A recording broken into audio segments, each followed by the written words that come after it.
मैं बिहारी हूँ और इस बात का मुझे गर्व है और हमेशा प्राउड फील करती हूँ। मुझे कोई शर्म नहीं आता ये कहने में कि मैं बिहार से बिलोंग करती हूँ। लेकिन इस बार बिहार पहुँचते हमारे परिवार के मेंबर्स के साथ कुछ ऐसा हुआ जो कि नहीं होना चाहिए। और ये ज़रूरी नहीं है कि बिहार में ही होगा, ये कहीं भी किसी के साथ कहीं पे भी हो सकता है। सो हुआ ऐसा कि मेरी बड़ी जेठानी के पिताजी इस दुनिया में ना रहे, तो उन्हें जाना पड़ा बिहार। ज़रूरी एकदम अर्जेंटली जाना पड़ा। बच्चे ने सोचा कि हम उनके कॉलेज वगैरह एग्ज़ाम्स वगैरह हैं चल रहे थे, तो सोचे कि 13वीं से पहले पहुंच जाए। तो वो लोग 2-4 दिन रुक कर गए। जैसे वो पटना स्टेशन पे पहुंचे, उन्होंने कुछ किन्नर समुदाय के लोग आ गए उनसे पैसे लेने के लिए। उन्होंने दे दिया 2-3 को, लेकिन काफ़ी मतलब झुंड में आए थे, वो और मांगने लगे। तो उन्होंने बोला कि अभी तो हमने जस्ट 2-3 को दिया, अब कितने को हम ऐसे देते रहे। उन्होंने जैसे मना किया, उनकी बहस छिड़ गई इसी बात पे। और जो हुआ वो बिल्कुल भी मतलब जस्टिफाई नहीं होना चाहिए किसी के साथ। उन किन्नर में से किसी ने, शायद उनके पास मौजूद था पहले से चाकू, उन्होंने निकाला और हमारी जेठानी के लड़के को उन्होंने चाकू मार दिया। ये सोच के सुन के ही जी सहम जाता है कि ऐसा कोई कैसे कर सकता है। और उनके फिर इमरजेंसी में फिर उन्हें डॉक्टर के पास ले गए पुलिस वाले। उन्हें स्टिचेज पड़े हैं 2-3, जो कि बिल्कुल भी जस्टिफाई नहीं किया जा सकता। किन्नर समुदाय के लोग या फिर कोई ऐसा करे, बिल्कुल शोभा उन्हें नहीं देता है, जो बिल्कुल शर्मसार है। शर्मसार करने वाली ये घटना जो कि मतलब पूरे परिवार के लिए बहुत ही मतलब एक अजीब सा सिचुएशन था। 2 बच्चे अकेले यहाँ से जा रहे हैं, उनके साथ ऐसा होता है तो सोच सकते हो कि कैसा महसूस हो रहा होगा। हालांकि वो अब ठीक है, सो भगवान का शुक्र है। यहाँ अन्या स्कूल जाने से पहले मम्मा बेटू का थोड़ा सा लाड़ प्यार चल रहा है। अभी वो स्कूल जाएंगे। हेलो गाइस, अब जा रही हूँ आनिया को लेने स्कूल। अभी फ़िलहाल मैं हूँ जेठानी जी के घर पे, क्योंकि वो सभी लोग अभी घर गए हुए, क्योंकि मेरी बड़ी जेठानी जी के पिताजी इस दुनिया में नहीं रहे। तो सब लोग यहाँ से गए हुए हैं, जाना भी ज़रूरी है। तो फिलहाल मैं उनके रूम पे ही हूँ, क्योंकि हमारे पास एक प्यारा सा डॉगी है ब्रूनो, इसकी देख रेख करनी पड़ती है। तो इसी की वजह से मैं अभी यहाँ हूँ। तो आप देख रहे हो वो रहा, वो सो रहा है। उसे ना उसे पसंद नहीं है कि कोई उसकी फ़ोटोग्राफी करे, इस वजह से। तो अब जा रही हूँ मैं आन्या को लेने, और चलिए चलते हैं। तो फिलहाल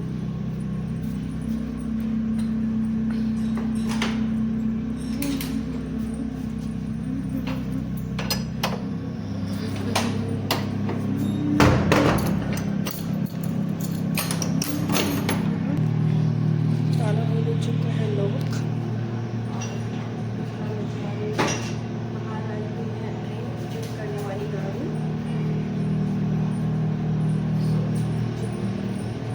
देख रहे हैं घर का नजारा कैसा हो रहा है।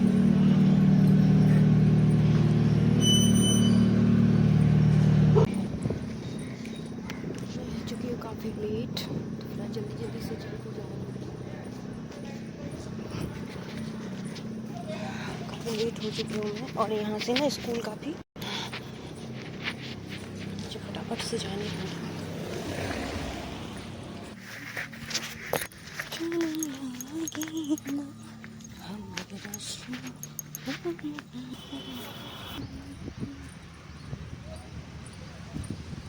अरे गिर जाओगे, कपड़े छोड़।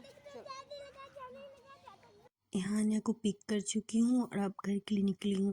सो काफ़ी जो आन्या की दोस्त वगैरह की मम्मा है मेरी, जो अड़ोसी पड़ोसी है, वो सब मिल जाते हैं। उनके साथ पैदल वॉक कर करके हम चले आते हैं। यहाँ बातें चल रही है कि आन्या का टेस्ट चालू होने वाला है, यूनिट टेस्ट सेकेंड वाला, और उसी के बारे में चर्चा हो रही है कि वो कब से चालू हो रही है।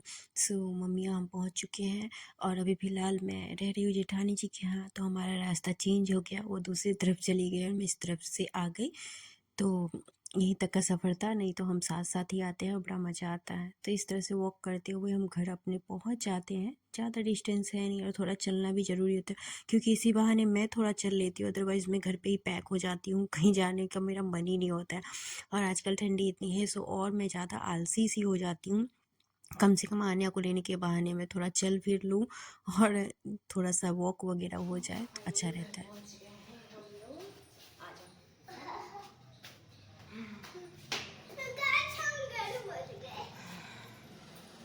यहाँ मेरे साथ आन्या की व्लॉगिंग चल रही है, उसे बहुत पसंद है। तो कभी-कभी अपना दूसरा फ़ोन छोटा उठा के और ऐसे ब्लॉगिंग करती रहती है और मस्ती करती रहती है। यहाँ हम घर में एंटर हो चुके हैं और हमारा इंतज़ार कर रहा है हमारा डॉगी ब्रूनो।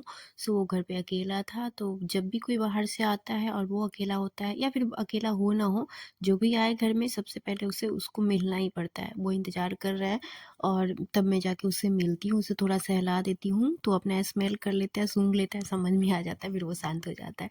तो इस तरह से चेंज करवा के आन्या को मैं आ गई हूँ लंच लेके उसको खिलाने के लिए, क्योंकि काफ़ी लेट हो जाता है घर। आप पहुँचते-पहुँचते इतनी लेट छुट्टी होती है इसकी नर्सरी के बच्चे की। सो करीब 3 बज जाता है उसको घर आते-आते। छुट्टी ही 2 ढाई बजे होती है, तो काफ़ी भूख लगा हुआ होगा बच्चे को, ऐसा माँ का फीलिंग्स आता है। मुझे भी भूख लगी थी, मैंने सोचा उसे लेके आओ, साथ में हम दोनों माँ-बेटी खाएँगे। तो इस तरह से हमारा लंच हमने फिनिश किया। यहाँ इवनिंग के वक़्त आन्या को पार्क ले गई थी, बगल में ही पार्क है। तो उसने बोला कि मम्मा पार्क ले चलो, मैंने चलो थोड़ा लेके चलते हैं। लेकिन जब से उसके साथ हादसा हुआ है झूला वाला कि वो झूले से गिर गई थी, बहुत तेज़ काफ़ी चोट उसे आई थी, काफ़ी उसे मतलब जख्म हुआ था होठों के नीचे और दाँत से पूरे उसके लिप कट गए थे, खून बहुत निकला था। तब से वो डर गई है झूला झूलने, स्लाइड करने में, हर चीज़ में वो थोड़ा-सा सहमी-सहमी, डरी-डरी सी रहती है। लेकिन बच्ची है, वक़्त के साथ उसका डर निकालना ही पड़ेगा। तो इस तरह से उसे मैंने वॉक करवाया। Thank you for watching guys.